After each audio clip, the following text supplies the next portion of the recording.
సాహిత్యం సమకాలీన జీవితాన్ని, వాస్తవాలను తప్పకుండా చిత్రీకరిస్తుంది కనుక ఏ కాలపు సాహిత్యాన్ని చదివితే ఆ కాలపు జీవితం, సమాజం, కష్టాలు, సుఖాలు మొదలైనవి తెలుస్తాయి.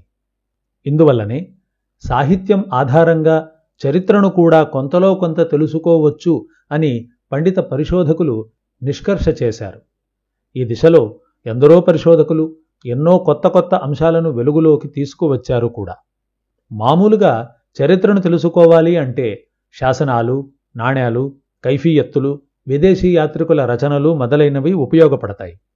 వీటితో పాటు ఆనాటి కావ్యాలు, నాటకాలు, చాటుపద్యాలు మొదలైన సాహిత్య ప్రక్రియల వల్ల కూడా చరిత్రను కొంతైనా తెలుసుకోవచ్చును అన్న విషయాన్ని సంక్షిప్తంగా చెప్పడమే ఈ పాడ్కాస్ట్ ఉద్దేశం. సాహిత్యంలో సమకాలీన స్థితిగతులు ప్రతిఫలిస్తూ ఉంటాయి అని చెప్పడానికి చక్కటి ఉదాహరణ అల్లసాని పెద్దన వ్రాసిన మనుచరిత్ర ప్రబంధ కావ్యం. ఈ మనుచరిత్ర 3వ ఆశ్వాసంలోని 42వ పద్యం ఇలా ఉంటుంది. గోవధము సేయు తురకల దైవంబవు నీవు మొదల దక్కక పాంథ, స్త్రీవధము సేయు రోయుదే నీ వర్తనమేమి చెప్ప నీరజవైరి.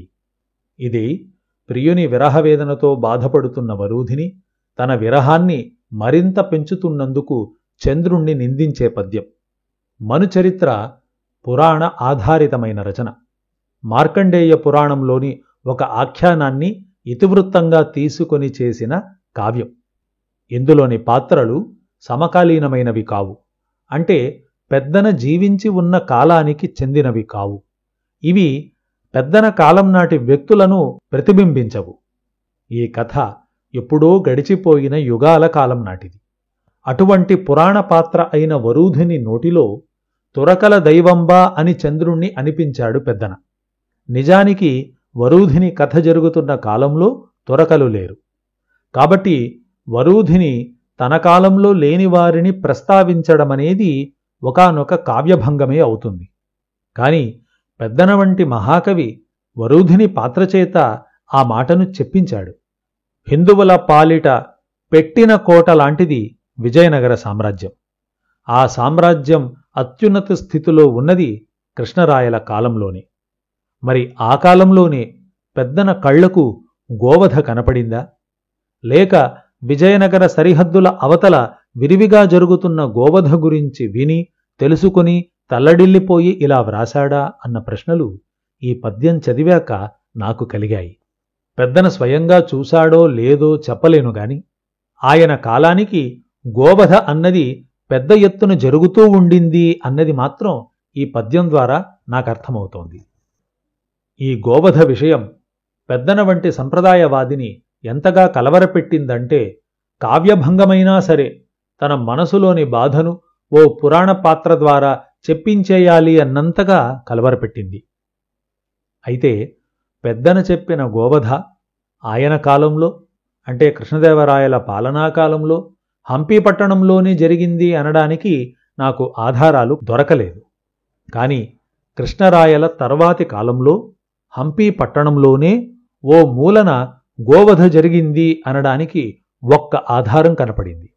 ప్రసిద్ధ చరిత్రకారుడు నేలటూరి వెంకటరమణయ్య గారు studies in the history of the third dynasty of Vijayanagara అన్న తమ గ్రంథంలో సదాశివరాయల పాలనా కాలానికి చెందిన ఒక ఘటనను వివరిస్తారు. పుటల సంఖ్య 318, 319లలో ఈ విషయం వస్తుంది. అక్కడ ఇంగ్లీషులో ఉన్నదాన్ని తెలుగులో అనువాదం చేస్తున్నాను. ఇంగ్లీషు పాఠాన్ని మీరు స్క్రీన్ పైన చూడవచ్చు. వెంకటరమణయ్య గారు ఏమంటారంటే, కృష్ణరాయల తర్వాతి కాలంలోని గొప్ప వ్యక్తి అంటే అతని అల్లుడైన రామరాయలు. ఇతను గొప్ప విష్ణుభక్తుడు. తన వద్ద ఉద్యోగం చేస్తున్న ముస్లిం సైనికుల మనోభావాలను గౌరవించేందుకు గాను వారు తనకు నమస్కరించాల్సి వచ్చే సందర్భంలో తన ముందు ఖురాన్ గ్రంథాన్ని ఉంచి దానికి వారు గౌరవాన్ని సమర్పించాల్సిందిగా చెప్పేవాడు. హంపీ పట్టణంలో వారు మసీదులను కట్టుకోవడానికి అనుమతినిచ్చాడు. వారి మతాచారాలను, పండుగలను జరుపుకునే స్వేచ్ఛను ఇచ్చాడు. వారు ఒక హిందూ రాజ్యంలో కాక మహమ్మదీయ రాజ్యంలో ఉన్నాము అని భావించే విధంగా చూసుకున్నాడు. రామరాయలు మహమ్మదీయుల పట్ల చూపిస్తున్న ఈ ఉదారవాదంపై ఇతర ప్రముఖుల్లో తీవ్ర వ్యతిరేకత ఏర్పడింది.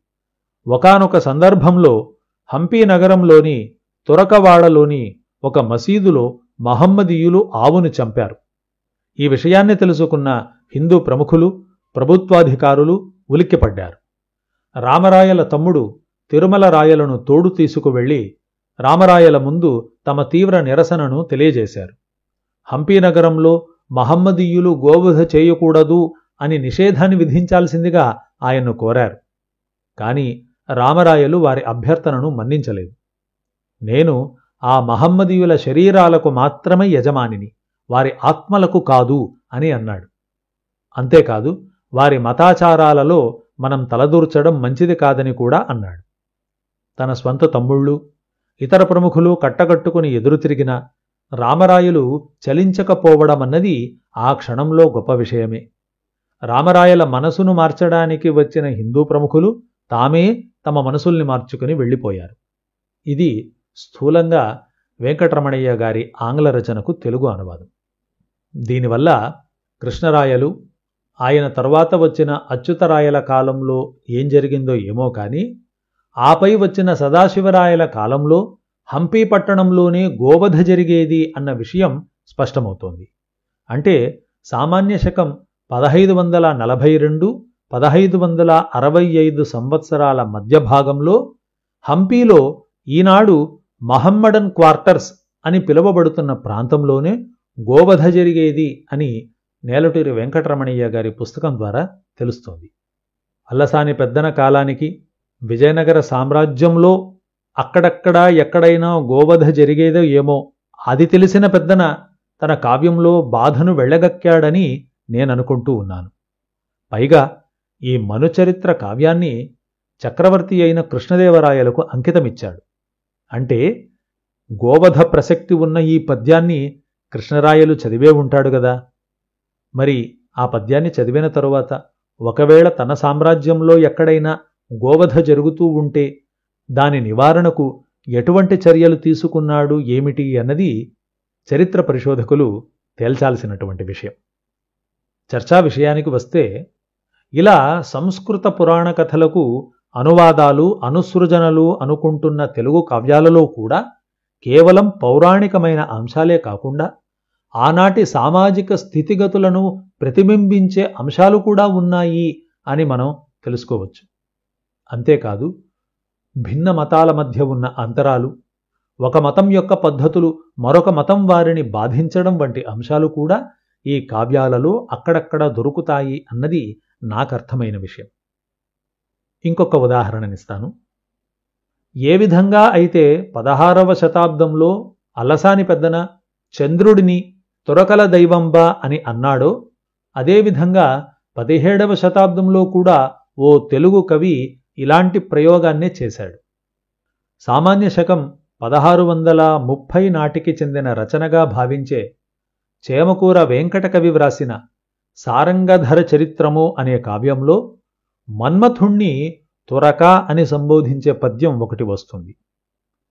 1630వ సంవత్సరం అంటే తాళికోట యుద్ధం వల్ల బలహీనమైన విజయనగర సామ్రాజ్యం దాదాపుగా అంతరించిపోతున్న కాలం. విజయనగర సామంతులైన నాయకరాజులు స్వతంత్రులుగా వ్యవహరిస్తున్న కాలం.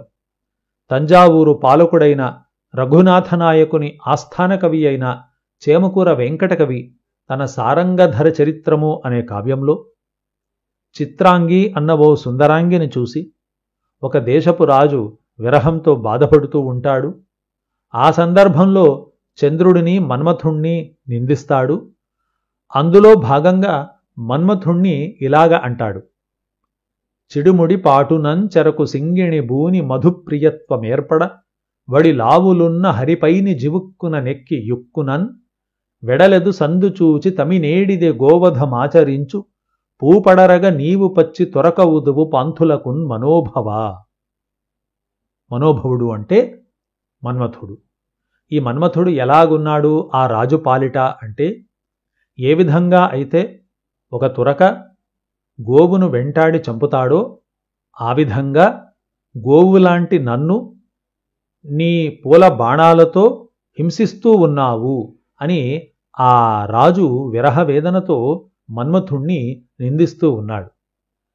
ఈ పద్యంలోని గోవధమాచరించు పూపడరగ నీవు పచ్చి తురకవుదువు అన్న ప్రయోగం ఆనాటి సామాజిక స్థితిని ప్రతిబింబిస్తుందే గాని పౌరాణిక పాత్ర అయిన మన్మథుని అసలైన గుణాన్ని చెప్పదు.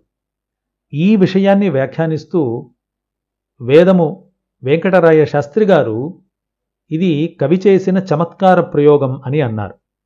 కావ్యలక్షణ పరంగా చూస్తే పురాణ పాత్ర అయిన మన్మథునిలో తురకత్వాన్ని ఆపాదించడం అనేది చమత్కారమే అవుతుందేమో, కానీ సామాజిక పరిశీలనలు ఈ వాక్య ప్రయోగాన్ని చూశామంటే అది ఆనాటి సామాజిక స్థితిగతుల్ని, మరీ ముఖ్యంగా హిందువులు ఎదురిస్తున్నటువంటి ఒకానొక అంశాన్ని అది ప్రతిబింబిస్తుంది.